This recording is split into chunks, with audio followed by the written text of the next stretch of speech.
I thought I was alone on my land, until a black woman said, "You left us here with nothing." The morning sun cast long shadows across the valley, as I rode my mare down the familiar ridge, surveying what I'd believed for 3 years to be my domain. The deed in my saddlebag, yellowed and creased from countless readings, declared me the rightful owner of 800 acres of prime grazing land in the Colorado Territory. I'd bought it fair and square from a man named Morrison in Denver, paid good money for what he claimed was virgin territory, untouched save for the occasional Indian hunting party. That morning in September of 1869 I expected to see nothing but the usual rolling grassland dotted with cattle, the creek running clear and cold through the cottonwoods, maybe a few deer picking their way down to water. What I didn't expect was smoke. Thin gray wisps rose from beyond a cluster of oaks I'd never bothered to explore, thinking it nothing but dense brush and rocky ground unsuitable for cattle. My hand instinctively moved to the colt at my hip as I spurred my horse toward the source. In those days, unexpected smoke usually meant one of three things: Indians, outlaws, or settlers who didn't know they were trespassing. I figured I'd ride over, have a polite word with whoever was there, and send them on their way. After all, I had the papers to prove this was my land. What I found changed everything I thought I knew about ownership, about justice, and about the man I'd believed myself to be. The smoke came from the chimney of a small cabin, well built and weathered, sitting in a clearing that showed signs of long habitation. A vegetable garden stretched behind it, rows of late corn and squash plants heavy with fruit. Chickens pecked in a wire-fenced yard, and I could see a cow tethered in the shade of an elm tree that had clearly been growing there for decades. This wasn't the camp of drifters or claim jumpers. This was a home. A woman emerged from the cabin as I approached, drawn by the sound of my horse's hooves. She was tall and straight-backed, her dark skin weathered by sun and wind, her graying hair pulled back beneath a faded blue headwrap. She couldn't have been more than 45, but her eyes held the weight of someone who'd seen more than her share of troubles. She didn't look surprised to see me. If anything, she looked like she'd been expecting this moment for a long time. "Morning," I called out, touching the brim of my hat as I reined in my horse 20 feet from her door. "Name's Thomas Garrett. I own this land, and I'm afraid you're gonna have to move on." The woman studied me for a long moment, her dark eyes taking in my face, my clothes, the brand on my horse. When she finally spoke, her voice was steady and clear, carrying the authority of someone who had every right to be exactly where she stood. "You left us here with nothing," she said. The words hit me like a physical blow. I'd never seen this woman before in my life, had never set foot in this part of my property until today. But something in her tone, in the way she held herself, told me this wasn't a case of mistaken identity. "Ma'am, I think you've got me confused with someone else," I said, trying to keep my voice reasonable. "I bought this land 3 years ago from a man named Morrison, legal and proper. I've got the deed to prove it." She laughed, but there was no humor in it. "Morrison, that figure." She crossed her arms and looked up at me. "You know what Morrison promised us when he sold this place out from under us? He said the new owner would honor the agreements, said we could stay, keep working the land like we'd been doing since the war ended." My mouth went dry. "What agreement?" "The ones he made with my husband and the other families when we first came here," she said. "The ones that gave us the right to homestead this section in exchange for clearing the land and building the infrastructure. We've been here 4 years, Mr. Garrett. This cabin, that garden, the well we dug by hand, we built all of it."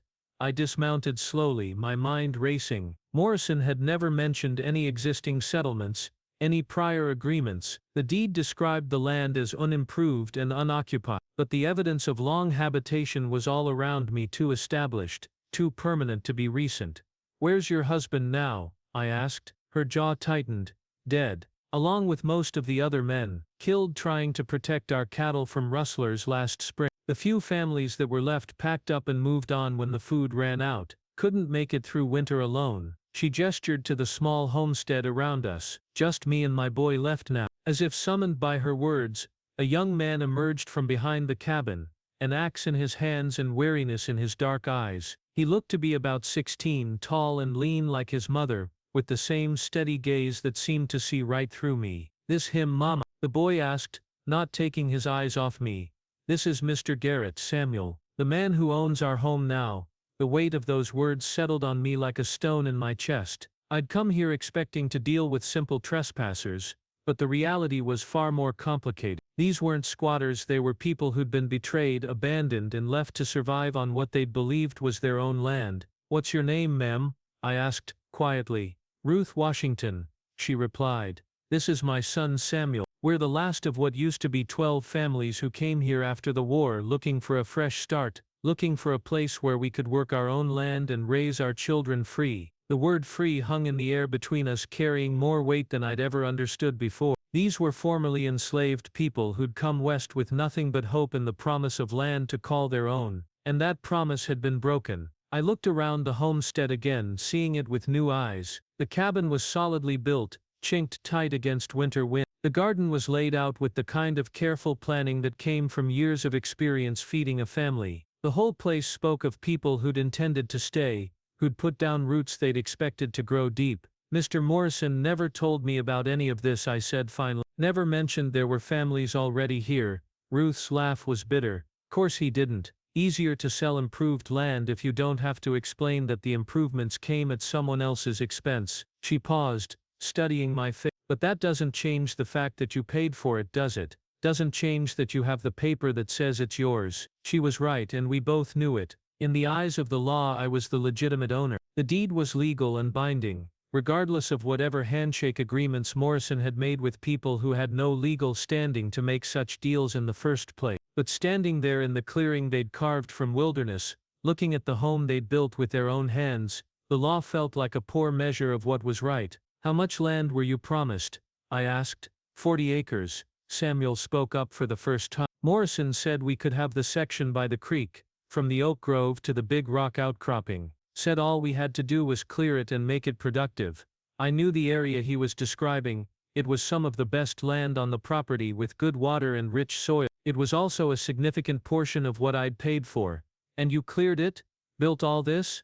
"Every stick and stone," Ruth said. "Took us 2 years of back-breaking work, cut down trees, pulled stumps, broke ground that had never seen a plow, built this cabin and 4 others, dug the well, put up fences." Her voice grew quiet. "Buried 3 children who didn't make it through the first winter, and 2 more who died of fever the second year." The weight of that revelation hit me hard. This wasn't just about land or legal ownership, it was about lives invested, sacrificed, given to tame a piece of wilderness that I'd simply written a check to acquire.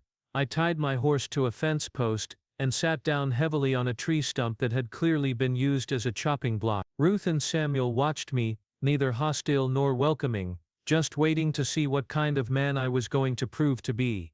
"I need to understand something," I said finally.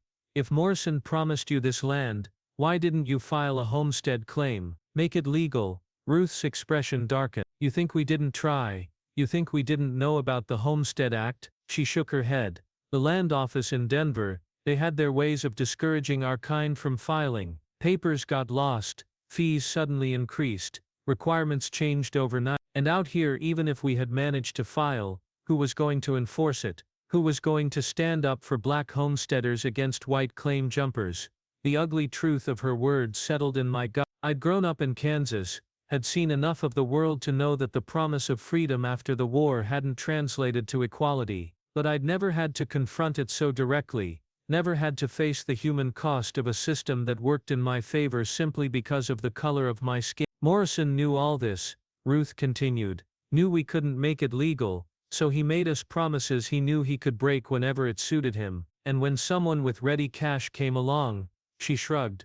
"Well, here we are." I sat in silence for a long moment, watching chickens scratch in the dirt and listening to the wind rustle through corn stalks that Ruth and Samuel had planted, tended, and would soon harvest if they were still here to do it. "What do you want from me?" I asked, finally. Ruth's answer came without hesitation. "What's ours? What we earned with 4 years of blood and sweat and tears, the right to stay on the land we made livable, to keep the home we built, to harvest the crops we planted.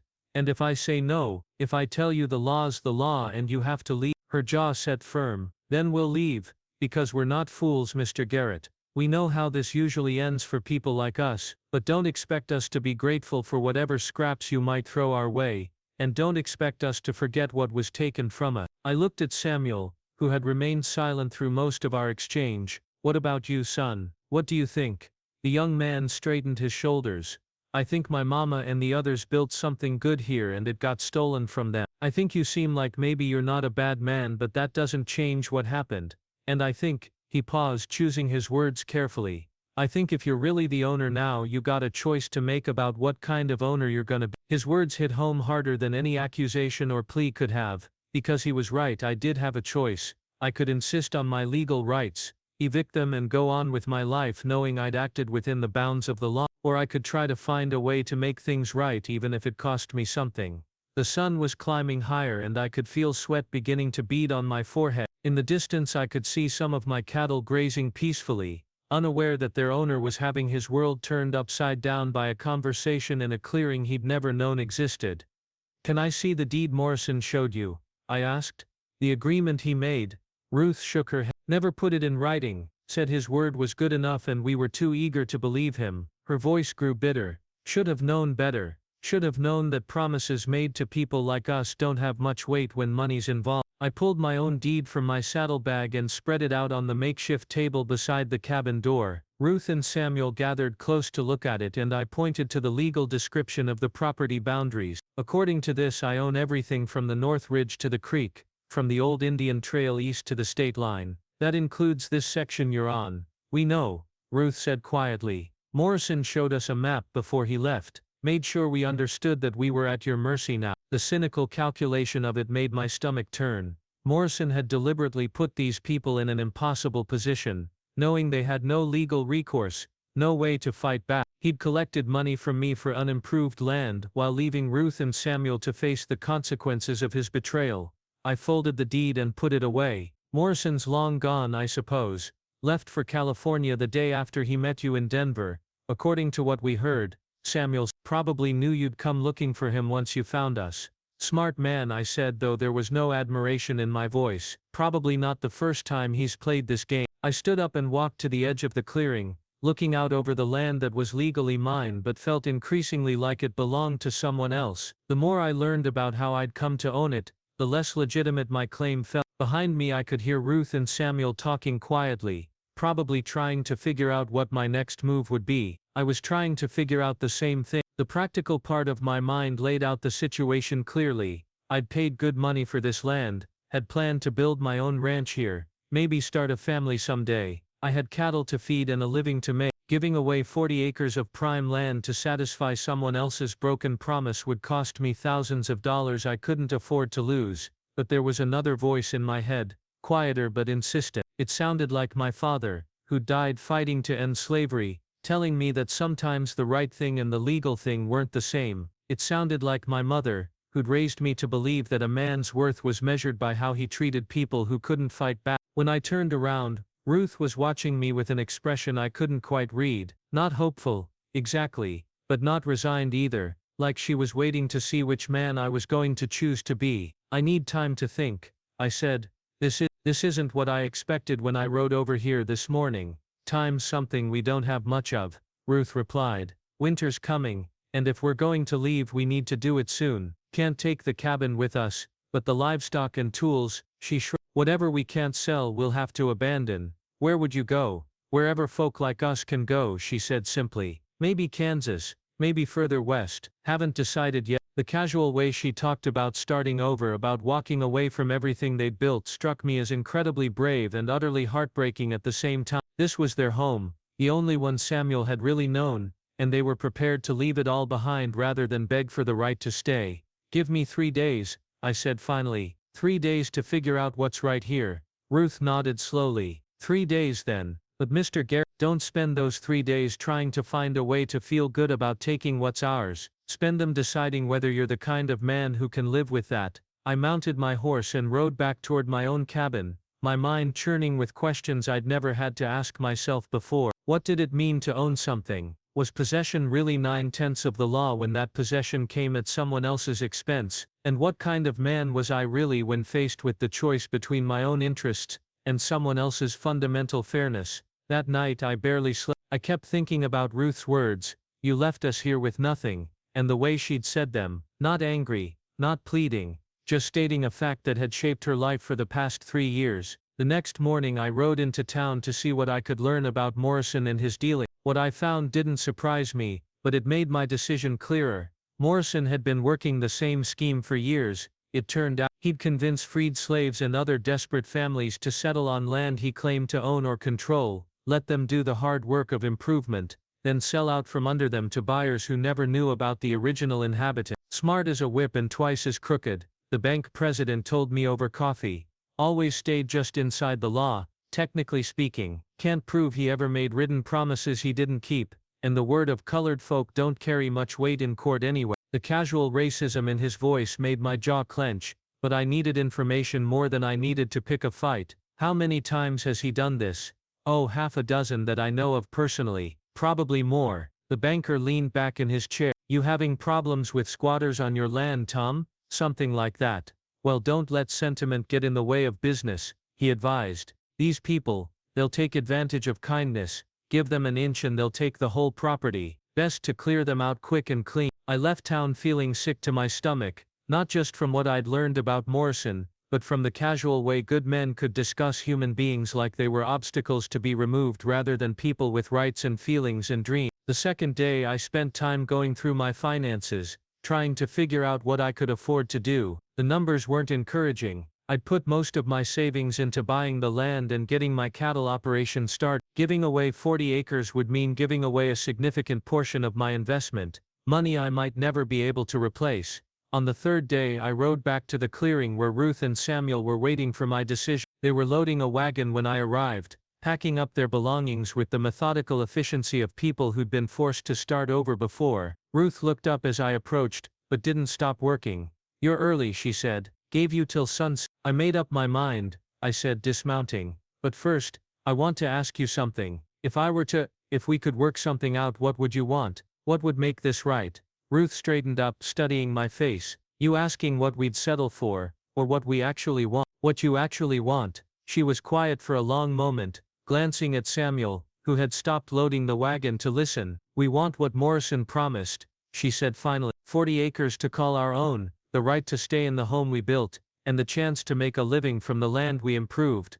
That's a lot of land, worth a lot of money. Yes, it is, she agreed. It's also what we earn. I took a deep breath, feeling like I was about to jump off a cliff. What if I told you I was willing to deed you 40 acres, legal and proper, filed at the land office in Denver? Samuel dropped the bundle he was holding. Ruth just stared at me. What's the catch? No catch, but I do have conditions. I pulled out a piece of paper I'd spent most of the night writing. I can't just give you the land, I don't have that kind of money to throw away, but I can sell it to you for what it cost me, payable over 10 years. That'd work out to about $60 a year. Ruth's eyes narrowed. We don't have $60. I know, that's why the other condition is that you sharecrop the rest of my land. I'll provide seed and equipment, you provide labor. We split the profits 50-50. Should be more than enough to cover the land payments and give you a decent living besides.